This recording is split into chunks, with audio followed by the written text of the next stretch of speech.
Magkasamang dilim at lalim, lamig at agos, malawak at masisikip na lagusan. Ito ang mga kondisyon sa loob ng butas sa sahig ng karagatan na nadatnang ko sa probinsya ng Romblon. Kasama ang mga eksperto, misyon naming idokumento at kilalanin ang kauna-unahang may re-record na blue hole sa Pilipinas kung sakali. Nung first time ko makita yung blue hole, na-excite ako. So this was a vertical cave, which is a first for me.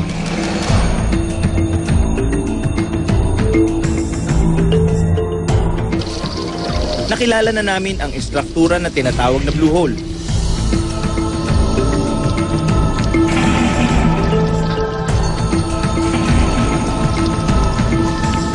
Bunganga, patungo sa isang malawak at patayong lagusan.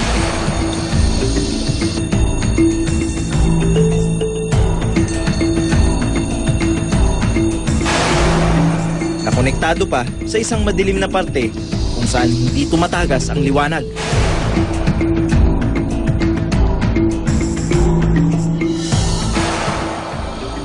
Yung topography ng loob ng cave, it took me a while to adjust to it. At that depth, medyo iba na yung pressure din eh. So definitely you're gonna feel some sort of pressure sa head mo. It took me a while to find kung a reference point ko saan pwede ko i-balance yung sarili ko. At ang malawak na labasan.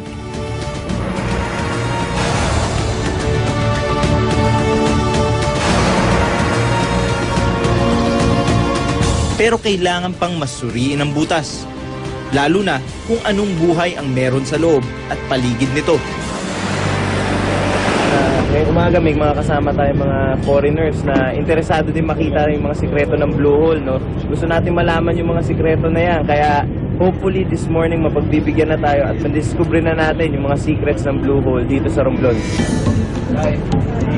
We're accompanied by a group of foreigners, no? Nabigyan tayo ng different point of view as to ano ba tong blue hole na to para sa kanila. And they said na, you know, it's very nice nga raw na malaman na may ganito kasi sa ibang bansa meron din daw blue holes and they really wanted to see kung ano tong blue hole na meron ng Romblon.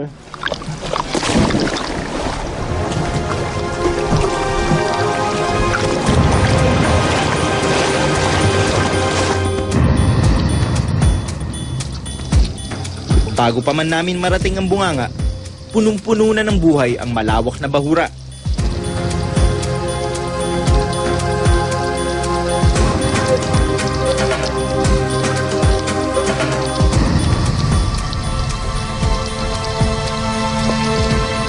Nadatnan namin ang cuttlefish na ito na maaaring kumukuha lang ng tempo makakuha ng isda o alimangong madudukot gamit ang kanyang galamay.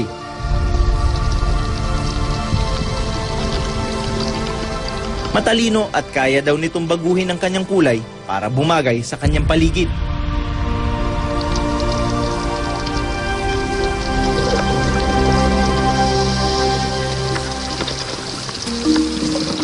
Abala din ang mga sea slug. Hermaphrodite o parehong may panlalaki at pambabaeng ari ang mga sea slug. Pero dahil hindi nito kayang buntisin ang kanyang sarili, nakikipagtalik ito para bawat isa ay ma-fertilize at pareho silang mangitlog.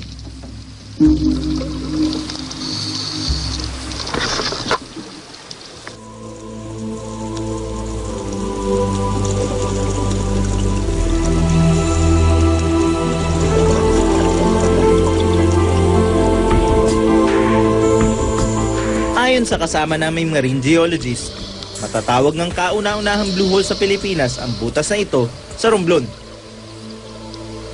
Sa ibang bansa tulad ng Bahamas at Guam, matatagpuan din ang mga blue hole na mahigit 100 talampakan ang lalim.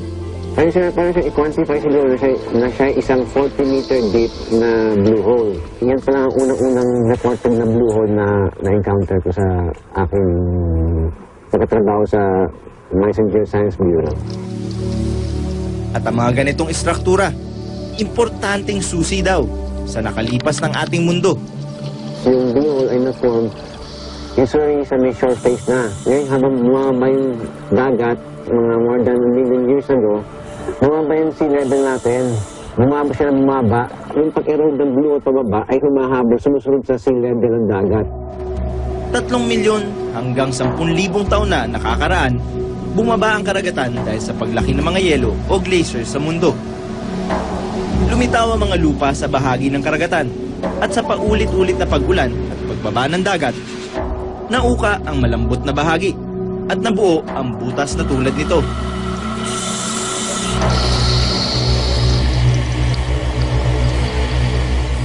Kaya maaaring ang lalim ng blue hole na ito sa Romblon ay siyang level daw ng tubig noong huling bumaba ang dagat dito.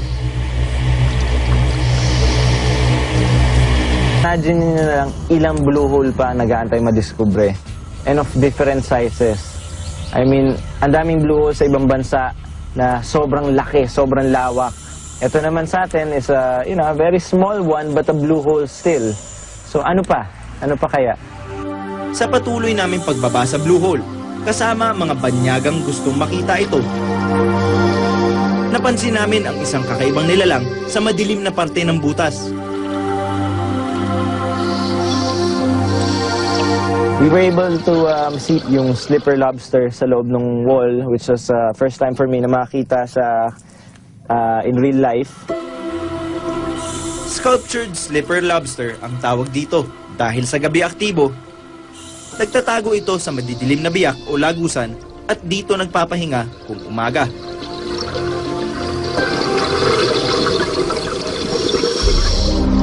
Maya-maya lang, nakita namin lumabas ang nagpapahingang map pufferfish mula sa isa pang biyak.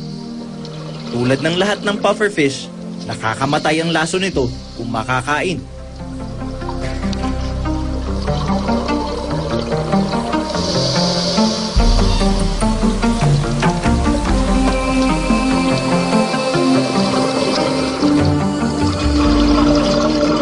Sa labasang balot ng bahura, nakita namin mula sa malayo ang mga dogtooth tuna.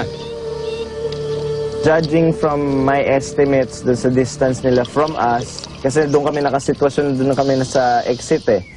Tapos naka-steady lang kami doon para hindi mabulabog masyado yung tuna. I would say probably, the tuna would be about a meter. Ayon kay Sir Jerry, mukhang hindi raw permanenteng tirahan, kundi pahingahan lang ng mga isda ang loob ng blue hole. Nakakabigla na ang Romblon pala may itinatago ng mga magagandang tanawin sa ilalim ng dagat. Sa parte naman ng mga isda, kung sakali man sa pag-uusapan natin yung tungkol sa isda, nagiging shelter din po yan ng mga isda kasi wala ngang epekto masyado ang currents most of the time. Maganda siguro sana may masinsin na pag-aaral din kung ano talaga ang mga nabubuhay doon sa mga madidilim na parte. Mapag-aralan ng mga scientifico natin kung ano yung mga samot-saring buhay na nasa loob niya.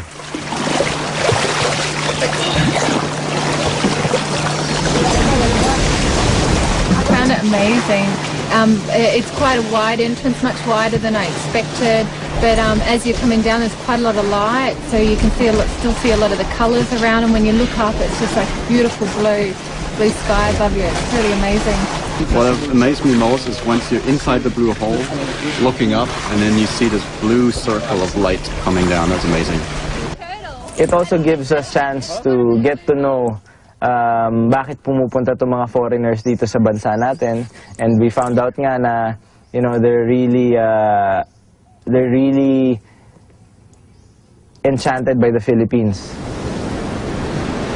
Pero sa aming pagtatanong-tanong, ang mga taga-barangay Kawayan pala na mismong naninirahan sa tabi ng blue hole, pinagtatakahan kung ano ang pinupuntahan ng mga banyaga sa kanilang lugar.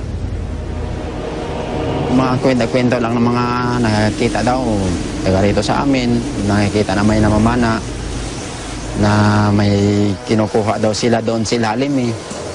Tapos, parang nakabalot daw. Eh, sabi ko sa kanila, baka may tinatago sila dyan o may kinukuha sila na sabi nila yaman daw eh.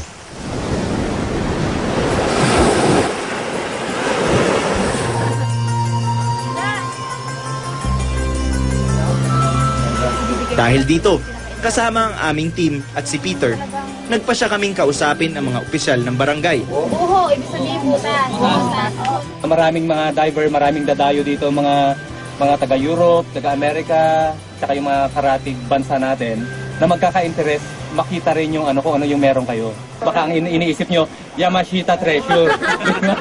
Kasi kung minusyon po namin yan na magkakaroon ng ordinansya dito, na yung mga diving po ay bago mag-in dyan ay dapat ay lumapit muna dito sa barangay, mag-call muna sila para ay yung ginagawa din po namin na bilang barangay official ay protection din sa mga diving. So yan, ipapakita po ni Annalyn kung ano itsura dahil para sa inyo na hindi pa nakakapasok dyan. Parang exciting kung ikaw papasok ka sa lugar na madilim, di ba? At pinakita rin namin sa kanila ang mga video na aming nakunan. Tunay ngang may kayamanan sa kanilang bakuran. Ito ay ang mismong kauna-unahang blue hole na natagpuan sa kanilang lugar. Mula pa sa aming mga kanununuan na kung bagay kwento lang yung aming naririnig, ngayon po ay sa pamamagitan nyo po na ipinakita nyo sa amin kung ano yung hitsura ng blue hole. Ganito kayaman ang ating karagatan. At ang pagdiskubre sa mga ganitong estrukturang gaya ng blue hole ay patunay lang kung gaano kakaunti pa lang ang ating alam tungkol sa ating mayamang bakuran na karagatan.